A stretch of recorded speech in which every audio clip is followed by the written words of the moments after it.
سمجھتے تو اپنے طلاق اور نکاح کے مسائل اور حالت حیض کے مسائل جو اپنی بیوی کو بتانا ضروری ہیں وہ نہیں بتا سکتے۔ یہ آیت مبارکہ جو میں نے تلاوت کی ہے آیت نمبر 222 سورہ بقرہ کی آیت ہے۔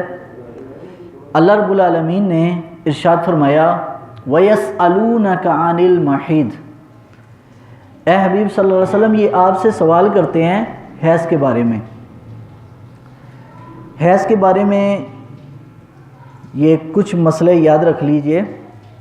حیض اس خون کو کہتے ہیں کہ جو ہر مہینے ایک روٹین کے ساتھ مخصوص دنوں میں عورتوں پر آتا ہے، رحم سے خون آتا ہے، اور اس کے دنوں کی جو تعداد ہے وہ 3 سے لے کر 10 دن ہے۔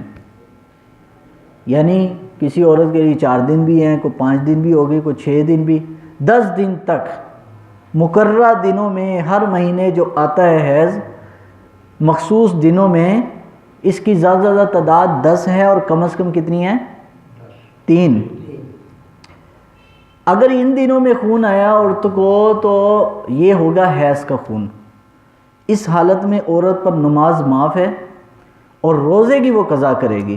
اگر ماہ رمضان میں آ گیا تو روزے قضا کرے گی عورت اور نمازیں اس کو معاف ہیں۔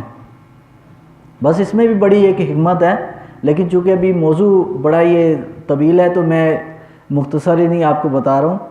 اور اگر 10ویں سے 11واں دن ہو جائے فرض کریں تو وہ جو خون ہوگا وہ استخاذے کا خون کہلاتا ہے۔ استخاذے کا خون اس کو کہتے ہیں کہ جو عورت کو بیماری کی وجہ سے آتا ہے۔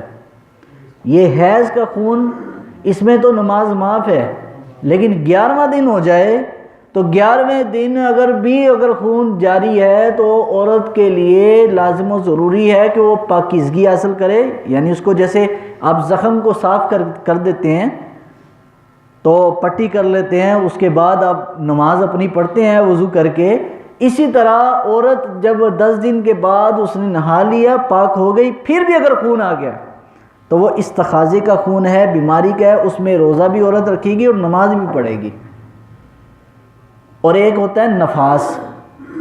حیض و نفاس فقہ کی اکثر کتابوں میں دونوں کے مسئلے اکٹھے ہی آئے ہیں۔ نفاس وہ خون ہوتا ہے عورت کا کہ جو عورت بچے کی ولادت کرے اس کے بعد 40 دنوں تک، 10 دن سے لے کر 40 دن اس کی جو ہے میعاد ہے، 40 دن تک عورت کو، لیکن 40 دن بھی یہ نہیں ہے کہ وہ لازمی ہی 40 دن تک وہ نماز نہ پڑھے، بلکہ فقہا نے لکھا ہے کہ عورت کے لیے یہ حکم ہے کہ 10 دن تک تو اس کا پرہیز ہے کہ وہ نماز نہیں پڑھے گی، نماز اس کو معاف ہے۔ لیکن اب 5 نمازوں کا ٹائم گزر گیا، پورا دن خون آیا ہی کوئی نہیں۔ نفاس والی عورت کا میں بتا رہا ہوں، کیونکہ حیض اور نفاس کے مسئلے اکٹھے ہی ہیں، تو کیونکہ یہاں حیض کی بات آ گئی تو اس لیے میں نفاس کے بارے میں بتا رہا ہوں۔ تو 40 دن تک ضروری نہیں ہے کہ وہ عورت 40 دن ویسے ہی پھرتی رہے، پاک ہی نہ ہو، نماز بھی نہ پڑھے، بلکہ حکم یہ ہے کہ اگر وہ خون 40 دن تک مسلسل روزانہ تھوڑا بہت آتا رہتا ہے تو پھر تو 40 دن تک نماز اس سے معاف ہے، روزے وہ قضا کرے گی اگر روزے کا مہینہ آ گیا۔ اور اگر فرض کرو ایک 5-10 دنوں کے بعد 11واں دن ایسا گزرا کہ جس میں خون بالکل آیا ہی کوئی نہیں، یہ اس لیے آپ کو بتا رہا ہوں کہ آپ میں سے اکثر ماشاءاللہ شادی شدہ ہیں تو آپ کے لیے ضروری ہے کہ آپ گھر میں اپنی بیوی کو بھی بتائیں، اور آپ کی اگر بیٹی کو کوئی ایسا مسئلہ ہے تو آپ کی بیوی آپ کی بیٹیوں کو بتائے، کیونکہ یہ شرعی مسئلے ہیں، اس میں شرم کوئی نہیں ہے۔ اور 40 دن اگر 11واں دن ہو گیا، 10 دن عورت کو خون آتا رہا، 11ویں دن نہیں آیا، یا 11ویں دن آتا رہا 12ویں دن آیا ہی نہیں، تو اس کو چاہیے کہ وہ پاک ہو، نماز پڑھے، روزہ ہے تو روزہ رکھے، پھر اس پر لازم و ضروری ہے۔ اور اگر 11واں دن اگلے دن گزرا پھر مسلسل خون جاری ہے تو 40 دن تک فقہا نے کرے حد 40 دن تک ہے، اس کے علاوہ اس کو اجازت نہیں ہے کہ وہ نماز چھوڑے یا روزہ چھوڑے۔ تو یہ حیض کا جو آیت اتری ہے، یہ آیت کے الفاظ ہی بتا رہے ہیں وَيَسْأَلُونَ، سوال آپ سے کیا گیا، اے حبیب صلی اللہ علیہ وسلم آپ سے انہوں نے پوچھا ہے، آپ سے سوال کیا ہے، تو یہ لفظ ہی بتا رہے ہیں کہ حضور سے سوال ہوا ہے تو یہ آیت اتری ہے۔ اگر سوال نہ ہوتا تو ڈائریکٹ رب حکم دیتا بھائی ایسا کام نہ کرو، یہ کام غلط ہے۔ پہلے سوال ہوا، سوال کرنے والے کون تھے؟ رسول اللہ صلی اللہ علیہ وسلم کے صحابی حضرت ثابت ابن وحدہ، یہ رسول اللہ کے صحابی ہیں، اور ان کے ساتھ کچھ صحابہ اور بھی آئے۔ عرب کے اندر دستور تھا کہ عرب کے اندر یہودی بھی رہتے تھے، اور یہودی کا یہ طریقہ تھا کہ یہودی حالت حیض میں اپنی عورت سے بڑی احتیاط کرتے تھے، یعنی عورت کے ہاتھ کے دھلے ہوئے کپڑے بھی استعمال نہیں کرتے تھے حیض کی حالت میں، اس کے چارپائی پہ نہیں بیٹھتے تھے، اس کے ہاتھ کا بنا ہوا کھانا نہیں کھاتے تھے۔ جب یہ عمل رسول اللہ کے صحابہ نے دیکھا، اور ایک طرف تھے عیسائی کیا کرتے تھے حالت حیض میں عورت سے جو ہے مجامت بھی کرتے تھے، صحبت بھی، عورت کی لذت بھی حاصل کرتے تھے، اور کوئی پرہیز نہیں کرتے تھے حیض کی حالت میں۔ یہ دونوں گروہ تھے، ایک بالکل عورت سے نفرت کرتا تھا یہودیوں کا گروہ، عیسائیوں کا گروہ اس حالت میں بھی عورت کو نہیں چھوڑتا تھا۔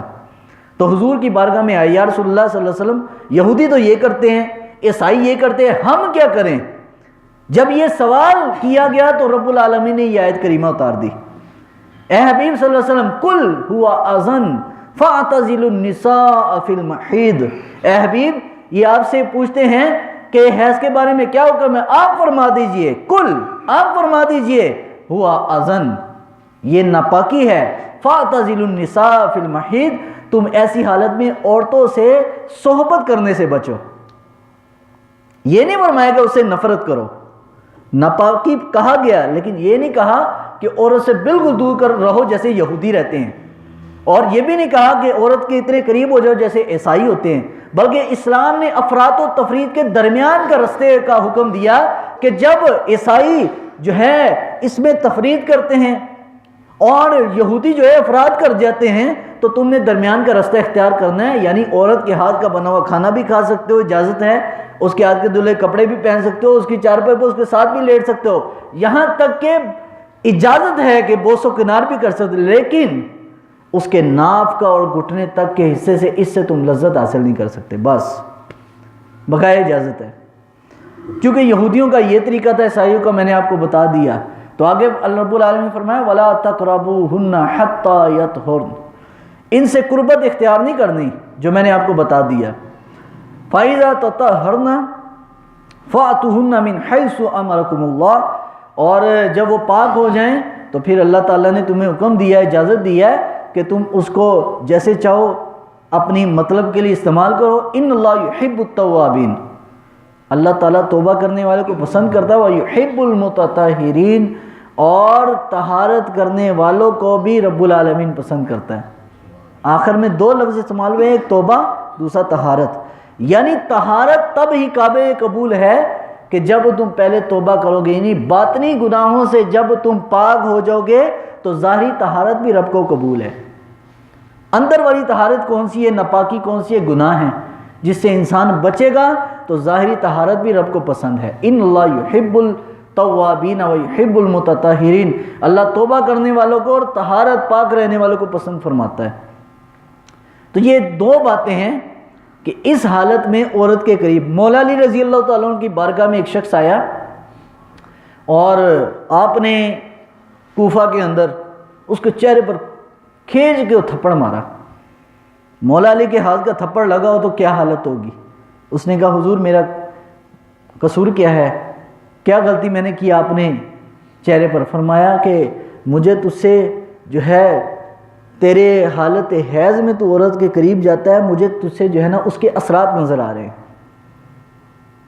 اور اس سے بچا کر، یہ گناہ ہے، حرام ہے رب نے۔ اور آج کی میڈیکل سائنس بھی یہ بات ثابت کر رہی ہے کہ اس حالت میں اگر مرد اپنی بیوی کے قریب جائے گا تو اس کو کئی طرح کے امراض پیش آ جاتے ہیں، کئی طرح کے مرض اس کو لگ جاتے ہیں۔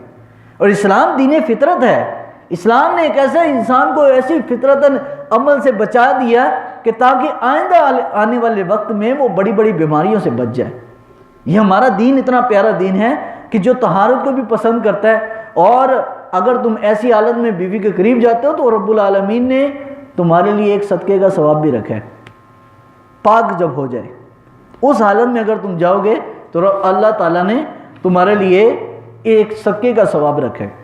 نساؤکم حرث لکم فأتوا حرثکم ان شئتم وقدموا لانفسکم واتقوا اللہ واعلموا انکم ملاقو وبشر المؤمنین۔ اللہ نے فرمایا یہ عورتیں تمہاری کھیتیاں ہیں، عورتیں تمہاری کھیتی ہیں، فأتوا حرثکم ان شئتم، اپنی کھیتیوں میں جس طرح سے مرضی چاہے آ جاؤ،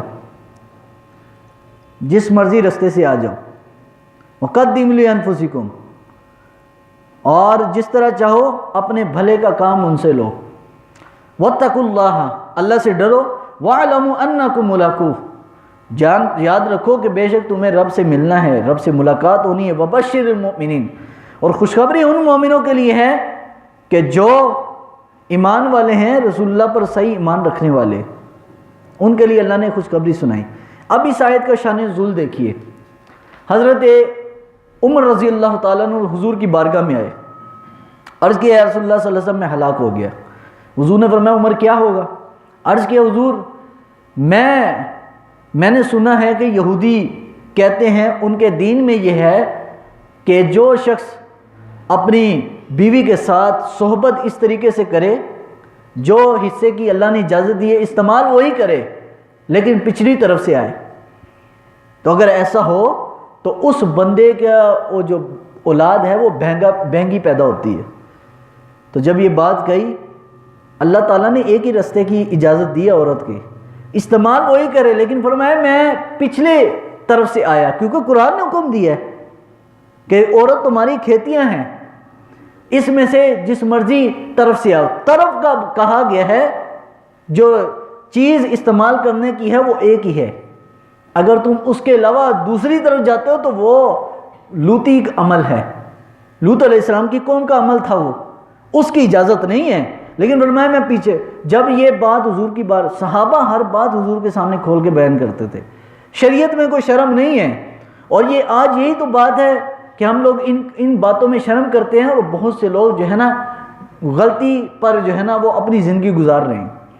تو جب یہ بات حضور کی بارگاہ میں کی تو اسی وقت یہ آیت کریمہ اتری کہ عورتیں تمہاری کھیتیاں ہیں، ان کھیتیوں کو تم نے استعمال کرنا ہے۔ یہ حضور نے پھر حدیث پاک میں اس کی وضاحت بھی کی، یا رسول اللہ یہ عورت کی کھیتی کیا چیز ہے یہ، اور حضور نے فرمایا یہ جو عورت کے جسم کا خاص حصہ ہے جس کی اجازت ہے مرد کو، یہ مرد کے لیے کھیتی ہے، یہ مرد کے لیے کھیتی ہے، اس کی مثال کھیتی کی ہے۔ اور فرمایا چونکہ بیج جو ہے وہ کھیتی میں لگایا جاتا ہے، تو مرد بھی عورت کے اسی حصے میں بیج لگاتے ہیں جس سے اولاد پیدا ہوتی ہے۔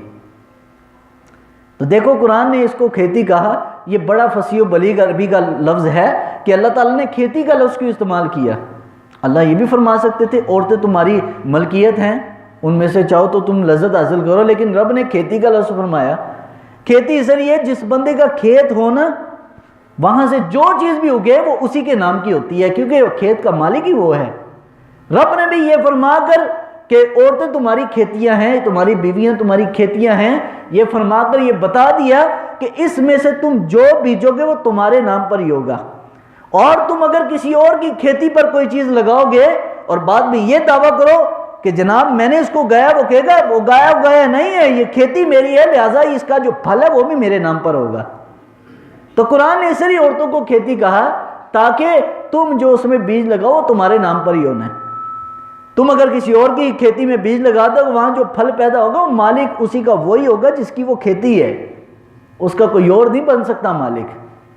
تو آگے اللہ رب العالمین نے ارشاد فرمایا وَلَا تَجْعَلُوا اللَّهَ عُرْضَةً لِإِيمَانِكُمْ أَن تَبَرُّوا وَتَتَّقُوا وَتُصْلِحُوا بَيْنَ النَّاسِ وَاللَّهُ سَمِيعٌ عَلِيمٌ۔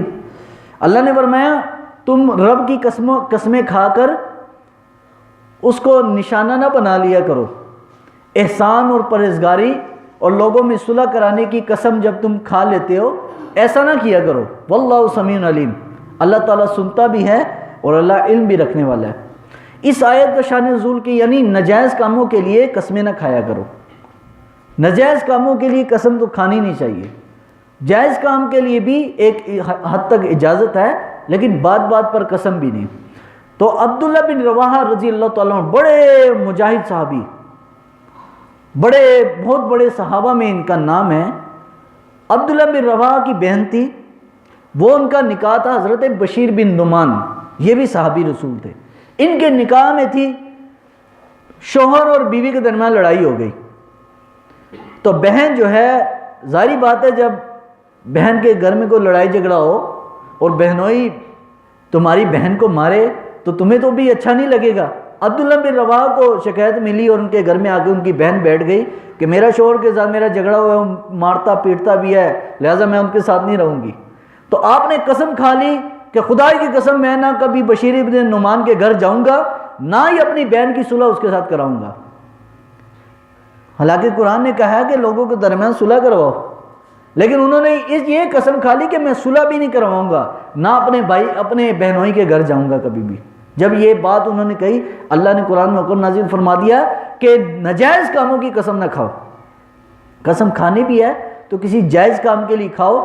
تو حضرت نعمان بن بشیر رضی اللہ تعالیٰ عنہ کے یہ بات کہنے پر، حضرت عبداللہ بن رواحہ کی بات کہنے پر اللہ تعالیٰ نے یہ آیت کریمہ اتار دی کہ تم نے اگر قسم کھانی بھی ہے پرہیزگاری کے لیے، احسان کرنے کے لیے اور لوگوں کے درمیان صلح کروانے کے لیے قسم کھاؤ، بغیر کسی وجہ کے اپنی قسموں کو نشانہ نہ بنا لو کہ لوگوں کے لیے ناجائز کاموں کے لیے قسم کھا بیٹھو کہ ہم نے اس کے ساتھ دوستی نہیں کروانی. یہ قسمیں کھانا باطل ہے، غلط ہے. تو اگلی آیت میں اب یہاں پر ناجائز قسموں کی بات کی گئی. اب دوسری آیت میں بھی قسم ہی کا ذکر ہے. لا یؤاخذکم اللہ باللغو فی ایمانکم ولکن یؤاخذکم بما کسبت قلوبکم واللہ غفور حلیم. اللہ نے فرمایا کہ اللہ تعالیٰ تمہیں نہیں پکڑتا ان قسموں پر، باللغو فی ایمانکم، جو غلطی سے تمہاری زبان سے نکل جائیں. ایسی قسم جو تم کھا رہے ہو جو بغیر، کچھ لوگ ہوتے ہیں نا ان کا تکیہ کلام ہی ہوتا ہے وہ اللہ کی قسم، اللہ کی قسم، یعنی وہ قسم نہیں بھی کھا رہے ہوتے لیکن تکیہ کلام ان کا یہ ہوتا ہے کہ وہ ایسے لگتے ہیں جیسے قسم کھا رہے ہیں. تو اللہ نے فرمایا کہ جو نادانستہ طور پر تمہاری زبان سے نکل آئے اللہ کی قسم، رب اس کو نہیں پکڑے گا. لیکن وَلَكِنْ يُؤَاخِذُكُمْ بِمَا كَسَبَتْ قُلُوبُكُمْ، جو تمہارے دل سے تم قسم کھا رہے ہیں نا، رب تو جانتا ہے، اِنَّهُ عَلِيمٌ بِذَاتِ الصُّدُورِ ہے، رب تو سینوں کے راز کو بھی جانتا ہے. اگر تم جو دل سے قسم کھا رہے ہو وَلَكِنْ يُؤَاخِذُكُمْ بِمَا كَسَبَتْ قُلُوبُكُمْ، جو دل سے قسم کھا رہے ہو رب اس کو جانتا ہے. وَاللَّهُ غَفُورٌ حَلِيمٌ، اور اللہ تعالیٰ معاف بھی کرنے والا ہے، اللہ نرمی بھی کرتا ہے. وہ علیحدہ بات ہے کہ اللہ تعالیٰ فوراً کئی لوگوں کو نہیں پکڑتا، لیکن جب تک بندہ توبہ نہ کرے اور توبہ نہیں کرتا وہ گناہ کا گناہ ہی رہتا ہے، تو وہ آخری وقت تک انسان کا کسی نہ کسی صورت میں اس کے سامنے وہ گناہ اس کا آ جاتا ہے. تو اگلی آیت میں ارشاد فرمایا للذین یؤلون من نسائہم تربص 4 اشہر. خاموش ہو جاؤ. اللہ نے فرمایا کہ وہ لوگ کہ جو قسم کھا بیٹھے ہیں، قسم کھا بیٹھے ہیں، خاموش ہو جاؤ. اللہ نے فرمایا کہ جو لوگ قسم کھا بیٹھے ہیں کہ ہم 4 مہینے تک اپنی عورتوں کے پاس نہیں جائیں گے، 4 مہینے تک نہیں جائیں گے، اور پھر اگر اس مدت میں وہ پھر آئیں تو اللہ تعالیٰ ان کو معاف کرنے والا ہے. قسم کھا بیٹھے ہیں ناجائز. عرب کے اندر یہ دستور تھا کہ اہل عرب لوگ اس زمانے میں جب تک یہ احکامات نہیں اترے تھے، قرآن کی تو یہی تو قرآن کا ایک معجزہ ہے کہ اللہ تعالیٰ نے قرآن اکٹھا نازل نہیں کیا. اکٹھا نازل کرتا تو بڑا مشقت ہو جاتی مسلمانوں کے لیے. اللہ نے آہستہ آہستہ بتدریجاً قرآن اتارا ہے 23 سال کے عرصہ میں. اور کتابیں جو آئی ہیں وہ اکٹھی نازل ہو گئی تو لوگوں سے اکٹھا عمل نہیں ہوا. قرآن کو آہستہ آہستہ رب نے اتارا. تو اللہ نے فرمایا کہ اہل عرب جو تھے وہ 4 مہینے تک، عورت اگر ان کی تنگ کرتی نا تو کہتے 4 مہینے تک تیرے پاس نہیں آؤں گا، تجھے خرچہ نہیں دوں گا، تیرے ساتھ تعلق نہیں رکھوں گا. عورت بیچاری پیٹتی رہتی، نہ شوہر کے سے جان چھڑانے جوگی، نہ شوہر سے تعلق رکھنے جوگی، نہ گھر کی نہ باہر کی، پھنسی رہتی بیچ میں. بندہ کہتا میں 4 مہینے تجھ سے ملوں گا ہی نہیں، تجھ سے تعلق نہیں، تجھے خرچہ نہیں دوں گا. بچے بھی گھر میں بھوکے مر رہے ہیں تو نہ شوہر سے جان چھڑانے جوگی ہو رہی ہے. تو جب یہ بات صحابہ اکرام کے دور میں بھی آئی نا، کیونکہ صحابہ تو مسلمان تھے، اسلام کا کوئی حکم تھا ہی نہیں اس کے بارے میں، تو نبی علیہ السلام کے ایک صحابی انہوں نے کہہ دیا میں 4 مہینے تجھ سے ملوں گا ہی نہیں، تجھ سے بات ہی نہیں کروں گا. تو اللہ تعالیٰ نے حکم نازل فرما دیا کہ 4 مہینے تک جو تم کہہ رہے ہو کہ عورت کے پاس نہیں ہوں گا، تو 4 مہینے تک اگر تم واپس آ جاؤ قسم تم توڑ دو، کیونکہ نجائز قسم کھائی ہے، کسی کا حق مارا گیا ہے، نجائز قسم کھائی ہے، تو اس لیے قسم کو توڑ دو۔ قسم کا کفارہ کیا ہے؟ 10 غریبوں کو، مسکینوں کو کھانا کھلا دو۔ یہ 10ویں سپارے میں سورۃ الاعراف کے اندر یہ سارا جو ہے قسم کے والے سے ہے کہ جو بندہ قسم توڑ دے تو اس کے لیے 10 مسکینوں کو کھانا کھلا دے۔ تو قسم توڑ دو لیکن عورت کے ساتھ تعلق نہ توڑو، کیونکہ بیچاری اپنا خاندان، اپنے ماں باپ تمہارے لیے چھوڑ کر آئی ہے، اور تم اپنے گھر میں بھی اس کو اتنی تکلیف میں رکھتے ہو۔ اگر تم بھی قسم توڑ کر واپس آ جاؤ تو ان اللہ غفور رحیم، اللہ معاف کرنے والا ہے۔ وَإِنْ عَزَمُوا الطَّلَاقَ فَإِنَّ اللَّهَ سَمِيعٌ، اگر تمہارا طلاق کا ارادہ ہے کہ میں نے بیوی کو چھوڑنا ہے تو عزت کے ساتھ چھوڑو، عزت کے ساتھ چھوڑو۔ اگر چھوڑنا بھی ہے تو عزت کے ساتھ اس کو چھوڑو۔ وَالْمُطَلَّقَاتُ يَتَرَبَّصْنَ بِأَنفُسِهِنَّ ثَلَاثَةَ قُرُوءٍ، اور طلاق والی عورتیں، اب دیکھو وہاں پر بات تھی عورت کو تکلیف میں رکھا، اب چھوڑ بھی نہیں رہے، رکھ بھی نہیں رہے۔ اب اللہ نے فرمایا وَإِنْ عَزَمُوا الطَّلَاقَ فَإِنَّ اللَّهَ سَمِيعٌ عَلِيمٌ، اگر تم عورت کو طلاق دینا چاہتے ہو تو اللہ تعالیٰ جانتا بھی ہے، سننے والا بھی ہے۔ اگلی آیت پھر مکمل طلاق کے بارے میں، وَالْمُطَلَّقَاتُ يَتَرَبَّصْنَ بِأَنفُسِهِنَّ ثَلَاثَةَ قُرُوءٍ، کہ عورت کو چاہیے جب اس کو طلاق ہو جائے تو 3 ماہ، طلاق والی عورتیں اپنی جانوں کو 3 حیض تک، امام شافعی نے اس کا مطلب کہا 3 طہر، اور حنفی امام اعظم ابو حنیفہ نے فرمایا 3 حیض۔ اب یہ 3 حیض اور 3 طہر، اس کا میں مسئلہ آپ کو ذرا سمجھا دوں۔ کسی عورت کو طلاق ہو جائے نا، تو طلاق کے اسلام نے جو اصول بیان کیا ہے، حالت حیض میں طلاق نہیں دینی چاہیے۔ یہ نہیں میں کہہ رہا کہ ہوتی نہیں ہے، ہو جاتی ہے طلاق، لیکن دینی نہیں چاہیے، سنت کے خلاف ہے۔ سنت کا طریقہ کیا ہے کہ عورت جب حیض سے فارغ ہو جائے اور آپ کی اور عورت کا مزاج نہیں مل رہا، آپ چاہتے ہیں میں اسے جان چھڑا لوں، یا عورت بھی چاہتی ہے کہ شوہر مجھے چھوڑ دے، تو آپ کیا کریں کہ جب وہ حیض سے فارغ ہو جائے، پاک ہو جائے، پاکی والے دن اس کے شروع ہو جائیں، پاکی والے جو شروع کے دن ہیں اس میں طلاق دینی چاہیے، وہ بھی ایک ایک کر کے، ایک طلاق۔ ایک صحابی تھے نا، بلکہ غالباً حضرت عبداللہ بن عمر رضی اللہ تعالیٰ کے حوالے سے یہ حدیث پاک ہے کہ حضرت عبداللہ بن عمر نے اپنی بیوی کو اکٹھی طلاقیں دے دی، اور بعض اختلاف روایت کے ایک صحابی نے 100 طلاقیں اکٹھی دے دی۔ میری بیوی کو انہوں نے فرمایا کہ میری بیوی کو 100 طلاقیں اکٹھی، جب یہ کہہ دیا حضور کے پاس خبر پہنچی، حضور نے فرمایا کہ 3 طلاقیں تو ہو گئی ہیں، لیکن تم نے جو 57 طلاقیں ہیں وہ تم نے غلط دی ہیں۔ 100 طلاقیں دینے کے بعد لوگ کہتے ہیں میری بیوی کو نعوذ باللہ 1 لاکھ طلاق، یہ غلط ہے، یہ طریقہ غلط ہے۔ طلاقیں دینے کا جو سنت کا طریقہ وہ یہ ہے کہ جب عورت پاک ہو جائے، پاکیزگی کے دن شروع ہو جائیں، 1 طلاق دے اس کو۔ اور اس میں حکمت یہ ہے کہ وہ جو دن ہے اس کی پاکی والے فقہا فرماتے ہیں وہ دن ایسے دن ہوتے ہیں کہ عورت مرد کا اگر مزاج نہیں بھی نہ ملتا، اگر عورت نے غلطی ہوگی وہ اپنا مزاج، اپنی طبیعت شوہر کے مطابق ڈال لیتی ہے ان دنوں میں، کیونکہ ان دنوں میں عورت کو اپنے شوہر کی حاجت ہوتی ہے، فطرتاً اس کی حاجت ہوتی ہے، جس کی وجہ سے وہ اپنے شوہر کی ہر بات ماننے کو تیار ہو جاتی ہے۔ اگر عورت کی طرف غلطی ہوگی نا، وہ کبھی بھی پھر وہ غلطی نہیں کرے گی، اپنے شوہر کی تابع رہے گی۔ اگر تم اس عالم میں طلاق دو گے تو عورت کے دل میں ایک چوٹ لگ جائے گی کہ اب یہ مجھے چھوڑے گا، اگر چھوڑ دیا تو میرا گھر خراب ہو جائے گا، بچے بگڑ جائیں۔ اور کمال کی بات ہے اللہ تعالیٰ نے مرد کو طلاق کا اجازت دی ہے، عورت کو اجازت نہیں ہے۔ عورت کو کیوں اجازت نہیں دی؟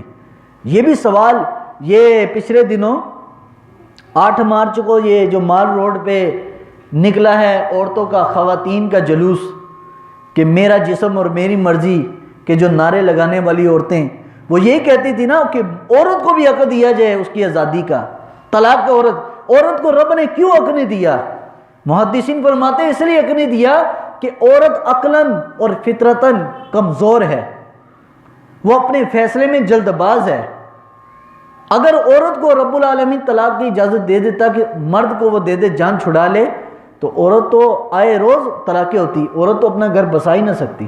مرد کو اجازت دی کہ مرد اپنی عقل کے اندر اور اعصاب کے اندر مضبوط ہے، وہ فیصلے میں جلدی نہیں کرتا، وہ سوچ سمجھ کے فیصلہ کرتا ہے. اس لیے اللہ تعالیٰ نے مرد کو اجازت دی کہ تو طلاق دینے کا اہل ہے، عورت اہل نہیں ہے. تو فرمایا والمطلقات یتربصن بانفسہن ثلاثۃ قروء. امام صاحب فرماتے ہیں کہ عورت کے لیے حکم یہ ہے کہ پاکی کی حالت میں عورت کو چاہیے کہ پاکی والے دن شمار کرے اپنے.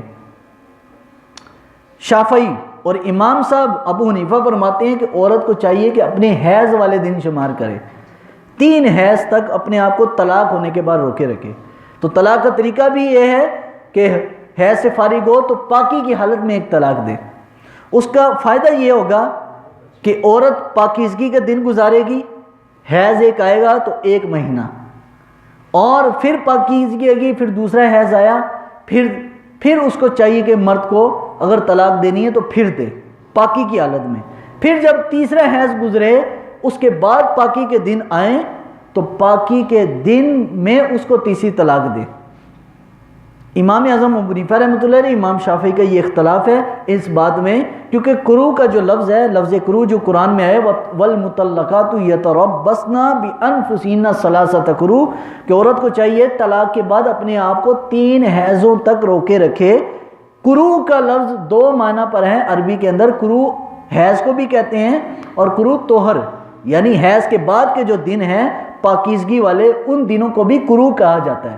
تو امام شافعی فرماتے ہیں کہ عورت، ہم کہتے ہیں 3 مہینے نہیں، پاکی والے دن یا حیض والے دن، 3 حیض عورت پر طلاق کے بعد 3 حیض گزریں تو پھر عورت کی عدت پوری ہوتی ہے. اور بیوہ کے لیے 4 ماہ 10 دن، 4 ماہ 10 دن گزارے 130 دن تو اس کی عدت پوری ہوتی ہے. اور عورت کے لیے جو طلاق یافتہ ہے اس کے لیے حکم یہ ہے وہ 3 حیض تک، یعنی طلاق کے بعد عورت پر جو 3 حیض گزریں گے پھر اس کی عدت پوری ہو جائے گی. اب یہ 3 حیضوں تک اسلام نے کیوں کہا کہ عورت اپنے آپ کو روکے رکھے، دوسرا نکاح نہ کرے؟ کیوں؟ اس میں حکمت کیا ہے؟ وجہ یہ ہے، حضرت امام اعظم ابو حنیفہ رحمۃ اللہ تعالی علیہ سے یہ سوال ہوا تھا. امام صاحب علیہ رحمہ کی ایک بیٹی تھی، اس کا نام تھا حنیفہ، اس لیے آپ کو ابو حنیفہ کہا جاتا ہے. ایک آپ کا بیٹا تھا اور ایک آپ کی بیٹی تھی. تو اس بیٹی سے آپ کے گھر میں آ کر حضرت امام صاحب گھر میں آئے بڑے پریشان کہ عورت کو فوراً دوسرے نکاح کا اسلام نے کیوں حکم نہیں، اجازت کیوں نہیں دی. عورتیں آئیں کوفہ کی، عراق کی کوفہ کا جو شہر ہے وہاں کی عورتیں امام صاحب سے سوال کیا کہ عورت کو طلاق کے فوراً بعد دوسرے نکاح کی اجازت کیوں نہیں ہے. امام صاحب سر پکڑ کے گھر میں آئے. بیٹی نے پوچھا ابا جان کیا ہوا ہے؟ امام صاحب نے فرمایا کہ میں پریشان ہوں آج. وجہ یہ ہے کہ کچھ عورتوں نے مجھ سے سوال کر لیا ہے، مرد کو تو اجازت ہے کہ ایک عورت کو ایک وقت میں 4 عورتیں رکھے، چاروں کو طلاق دے، آگے 4 کر لے. عورتوں کو اجازت نہیں ہے کہ ایک کے بعد دوسرا شوہر کر لے. فرمایا ابا جان میں وہ عورتوں کو نا جب وہ آئیں گی جواب لینے کے لیے شام کو تو آپ میرے پاس بھیج دینا. فرمایا بیٹی تو کیسے جو ہے بتائے گی اس کو؟ امام صاحب علیہ رحمہ کی وہ بیٹی، کیونکہ صاحب فراست لوگ تھے، ان کے بچے بھی صاحب فراست تھے. امام صاحب کی وہ بیٹی، انہوں نے کہا کہ ابا جان ٹھیک ہے، میں وہ عورتیں جب آ جائیں گی پھر میں بتا دوں گی. شام کو جب عورتیں آئیں تو امام اعظم ابو حنیفہ رحمۃ اللہ تعالی علیہ کی وہ بیٹی نے ان عورتوں کو بلایا اور پاس بٹھایا، کہا کہ یہ جو دودھ ہے اس دودھ کو علیحدہ علیحدہ پیالوں میں ڈالو. سب نے ڈال لیا پیالوں میں ڈال کے، اور ایک بڑے برتن میں سب عورتوں کا اس میں ڈالو. جب ڈالا اس کے اندر دودھ تو سب عورتوں کو اس آپ کی بیٹی نے کہا کہ اب جس نے اپنا پیالے میں دودھ تھا وہ اپنا پیالہ اسی برتن میں سے وہی دودھ نکالے. کہا یہ تو نہیں ہو سکتا، اب دودھ تو مکس ہو گیا ہے. فرمایا یہی وجہ ہے کہ اسلام فوراً عورت کو دوسرے نکاح کی اجازت کیوں نہیں دیتا. اللہ تعالیٰ کے دین فطرت ہے اسلام بتانا چاہتا ہے کہ جب عورت طلاق ہو کے آتی ہے، کیا پتہ اس کو اللہ کی طرف سے اسی جس شوہر نے طلاق دی ہے اسی کی طرف سے اولاد ملنی ہو، اور اس کی ابھی ظہور نہ ہو، عورت کو بھی پتہ نہ ہو کہ میں حاملہ ہوں کہ نہیں ہوں، تو اگر وہ دوسرا نکاح کر لے گی تو وہ عورت یہ کبھی نہیں پتہ لگا پائے گی کہ یہ جو بچہ ہے جو مجھے اللہ نے دیا ہے یہ پہلے شوہر کا ہے یا دوسرے کا ہے۔ تو اس لیے فرمایا اسلام نے کہا کہ 3 مہینے تک عورت کو کہ 3 مہینے تک دوسرا نکاح نہ کرے، رکے رہے۔ تو اب یہ دوسرا مسئلہ بھی سمجھ لیجئے، ایک تو یہ ہو گیا کہ 3 مہینے تک، ایک عورت ہے حاملہ اور اس کو اسی حالت میں شوہر نے طلاق دے دی، اگر پتہ چل جائے پہلے مہینے کے بعد ہی کہ جناب وہ حاملہ ہے، تو شریعت کا فقہ کا مسئلہ سمجھ لیجئے 8 کے 8 مہینے اسی شوہر کے گھر میں وہ عورت گزارے گی، وہی خرچہ دے گا، خرچہ سب کچھ وہ کرے گا جب تک بچہ پیدا نہ ہو جائے۔ آج کیا ہوتا ہے، بلکہ اگر حاملہ نہیں بھی ہے نا، 3 مہینے کی عدت اسلام میں، 3 مہینے بندے کے گھر میں رہے گی وہ جس نے طلاق دی۔ یہ ساری ہدایہ کنز الدقائق آپ کھول کے فقہ کی کتابیں پڑھ لیں، سب میں ہی لکھا ہے، ہمیں تو استادوں نے باقاعدہ یہ سارے مسئلے تفصیلاً پڑھائے ہیں۔ کتاب النکاح کتاب الطلاق کے اندر یہ باقاعدہ مسائل لکھے ہیں کہ عورت کا شوہر کا یہ فرض ہے کہ عورت کا نان و نفقہ جس کو اس نے طلاق بھی دے دی جب تک وہ عدت سے فارغ نہیں تھی وہ مثل نکاح کے ہے، لیکن بندہ اس کے قریب نہیں جا سکتا۔ یہ سزا ہے کہ تو نے طلاق دی کیوں، اس کے سامنے رہے گی، اس کے گھر میں رہے گی، اس کا کھانا پینا سب وہ شوہر ہی پہلا سابقہ شوہر ہی پورا کرے گا، لیکن جب تک وہ بچے کو جنم نہیں دے دیتی آخری دن تک 9ویں مہینے تک وہ عورت اسی کے ذمے ہے، خرچہ سب کچھ نان و نفقہ، پاویں اس کے بندے نے طلاق دے دی ہے اس کو خرچہ۔ لیکن آج کیا ہوتا ہے، جیسے طلاق بیٹی کو ہوتی ہے ماں باپ آئیں گے، بہن بھائی آئیں گے، بیٹی کا سامان اٹھائیں گے فوراً گھر میں اپنے۔ ایسا نہیں ہے، یہ غلط ہے، شریعت کے مسئلے کو سمجھو، یہ اسلام دین فطرت ہے نا، اسلام بھی سامنے اس کی بیوی کو رکھتا ہے جس کو طلاق دی ہے تاکہ اس کو عقل آ جائے کہ اس نے طلاق دی کیوں۔ اور 3 طلاقیں جو ہے پے در پے جو ہے 1 مہینے کے بعد ڈائریکٹ طلاقیں دینا اس لیے منع کیا گیا تاکہ اس کے سامنے رہے فوراً گھر میں نہ جائے، تو ایک دم بندہ بھی سوچ کر لے اور بیوی بھی سوچ کر لے کہ ہم نے گھر بسانا ہے، گھر توڑنا ہے، تو فوراً نہ سامان اٹھانا چاہیے بیٹی کا، بلکہ بیٹی اور بچوں کو یہ مسئلے سمجھاؤ۔ یہ مسئلے ہمیں پتہ ہی نہیں ہے، تقریباً 99% لوگوں کو یہ مسئلہ معلوم ہی نہیں ہے۔